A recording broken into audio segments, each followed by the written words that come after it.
ধন্যবাদ দর্শক। আমরা আজকে আপনাদেরকে একটা মেসেজ দিতে চাই, সেটা হচ্ছে আমার কাছে আপনারা মালবেরির চারা কাটিং পাবেন। যারা বাইরে থেকে নিতেছেন, কাটিংগুলো আমি প্যাকিং করে কুরিয়ার সার্ভিসের মাধ্যমে পাঠিয়ে দিতে পারবো। এই মালবেরিটা হচ্ছে তুত ফল নামে পরিচিত বিভিন্ন এলাকায়, এবং এই ফলটা আমি যে গাছের সামনে দাঁড়িয়ে আছি বা একটা গাছের বাগানের সামনে দাঁড়িয়ে আছি, আমি কিন্তু একজন নার্সারি পরিচালনা করি এবং এই মালবেরির চারা উৎপাদন করি। এবং বিশেষ পরিচয় হচ্ছে আমি রেশম চাষি, তাই না? আমাদেরকে রেশম চাষি বলা। রেশম চাষি হিসাবে আমি রেশম চাষির ব্যাখ্যাটা দিয়ে দিই, তাই না? যে রেশম চাষির সঙ্গে এই তুত গাছের সম্পর্কটা কি, এটা একটু আপনি বলে দেন। তুত গাছের সম্পর্ক রেশমের সঙ্গে, এটা এই পাতা খাওয়ায় আমরা পোকা পালি, এই তুলো পোকা পালি। এই তুলো পোকার থেকে আমাদের রেশম হয়। এই রেশমের থেকে মূল্যবান সুতা বের হয়ে মূল্যবান শাড়ি তৈরি হয়, বহু টাকা দাম। এই তুত গাছের পাতা খায় সেটা হয়। তো এর মধ্যে বিভিন্ন জাত আছে, জাত এটা হচ্ছে হাইব্রিড, হাইব্রিড। এটা জাত হচ্ছে হাইব্রিড।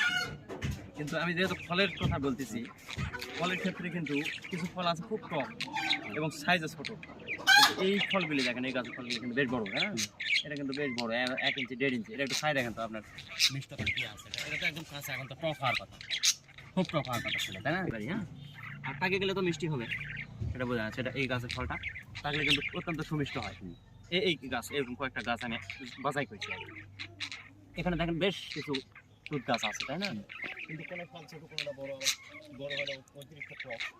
কিন্তু এইটা দেখেন, এটা আপনাকে এটা কিন্তু একদম কাঁচা আমের মতো।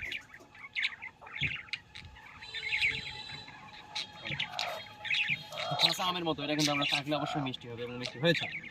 সুতরাং আমি যদি কেউ চারা নিতে চান, তাহলে আমি এই গাছ থেকে, এবং ফল ধরতে দেখছেন অসংখ্য ফল ধরছে, এটা বাড়ির ছাদে বা মাটিতে যে কোনো জায়গায় লাগাতে পারেন এবং অত্যন্ত পুষ্টি সমৃদ্ধ একটা ফল।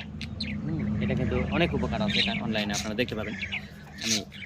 তো এটা আপনারা বাচ্চাদেররা খাবেন, নিজেরা খাবেন। এবারে ভর্তা খাওয়া যায়, পাকলে আপনার জেলি করা যায়, হ্যাঁ, এবং বিভিন্নভাবে এটা খাওয়া যায়। এমনিতেই বাচ্চারা চারা খাই, এটা কিন্তু মিষ্টি আছে। সুতরাং এইটা আমরা এটা আমরা নিঃসন্দেহে এই গাছের, এই জাতের ডালগুলা কিন্তু আমরা সম্প্রসারণ করতে পারি মালবেরি ফল হিসাবে।